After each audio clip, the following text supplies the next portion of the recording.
naannoo Oromiyaa galii biiliyoona 300 biiliyoona 17 karoorfatee kana keessaa yeroo ammaa kana biiliyoona 200 fi biiliyoona 37 yookaan immoo parsantii 76 raawwatamee jira jechuudha. Galiin mootummaa naannoo Oromiyaa sassaabamee jira inni fudhachuu dandeenya. Kanaaf trendii galii kennaa maalirra ture jennee kaasuu dandeenya.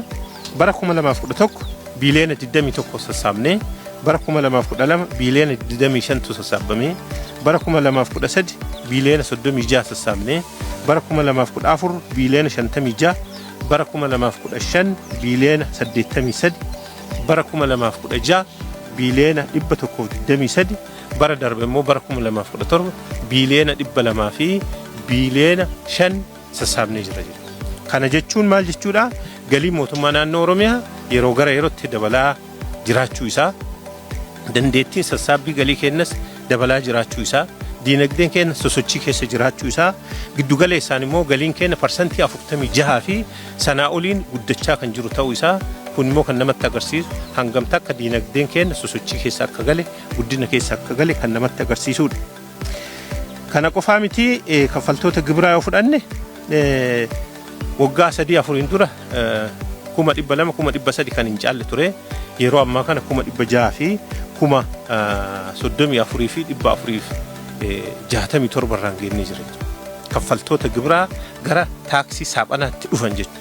Kana maal gochuuni? Tokko amansiisuun, lammaffaa immoo daldalaa haarawaa diinagdee keessatti intarpiruunaroota haarawaa horachuun diinagdee keessatti akka cimanii bahanii gibira kana kaffalan gochuu keessatti gaheen hojjetame guddaadha innee fudhachuu dandeenya jechuudha. Kana qofaa miti galiin amma sassaabaa jirru kun akka waliigalaatti galii diinagdeen akka naannoo Oromiyaatti maddisiisu wal bira qabnee olaale baay'ee xiqqaadha. Dabalaa haa dhufu malee yeroo gara yerootti akkuma dura isinii kaase giddugaleessaan parsantii 46 guddachaa haa dhufu malee ammallee waan sassaabamuu qaburraa waan diinagdeen akka waliigalaa Oromiyaa keessatti maddisiisu wal bira qabnee olaale galii sassaabaa jiru kun xiqqaadha. Diinagdee akka biyyaatti sassaabamu wal bira qabnee olaale baay'ee xiqqaadha. Diinagdee biyyoonni ollaa sassaabanii wal bira qabnee olaale, biyyoonni addunyaa sassaabanii wal bira qabnee olaale baay'ee xiqqaadha. Addunyaan yoo xiqqaate galii diinagdee maddisiisurraa parsantii 10, parsantii 15, parsantii 20 haga parsantii 40 biyyoonni sassaaban jiran jechuudha. Galii baay'ee sassaabuun hojii misoomaa, hojii bu'uuraalee misoomaa, gaaffii diinagdee, gaaffii hawaasummaa, gaaffii carraa hojii uumuu hawaasni kaasu tokko galii kana sassaabuun kan uwwisan yoo ta'u, akka keenyatti immoo reefuu jalqabaa jirra waan ta'eef galii kana bu'uuraan egzoosti boonee waan diinagdeen keenya maddisiisu sassaabuu irratti ganaa kan hafu ta'uu isaa carraa kanaan kaasuuf. Kana qofaa miti baasii mootummaa keenya galii keenya ol guddisuu kennaan baasii mootummaa naannoo Oromiyaa uwwifamu kan ufii keenya humna kennaan uwwifnu daran ol dabalaa dhufee jira. Akkuma yaadattan asiin dura parsantii 90 deeggarsa federaalarraa dhufuun uwwifamaa ture. Parsantii 80 deeggarsa federaalarraa dhufuun uwwifamaa ture.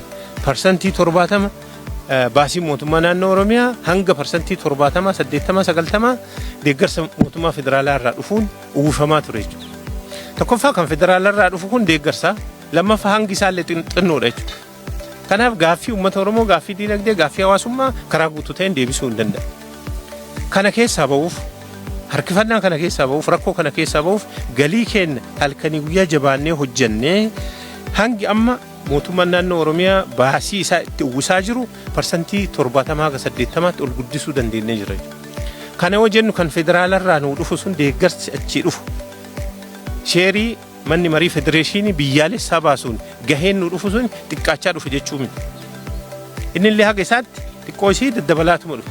Haa ta'uti garuu galiin keenya kan naannoo, diinagdeen keenya kan naannoo daran waan dabalaa dhufeef yeroo ammaa kana kan qara 70, 30, 80, 20, 90, 10 ture amma isa san gara galchinee hanga parsantii 70 hanga parsantii 80 baasii mootummaa naannoo Oromiyaa galii asii maddisiifnuun uwwisuu dandeenyee jirraa kan jedhu kaasuu barbaadeeti.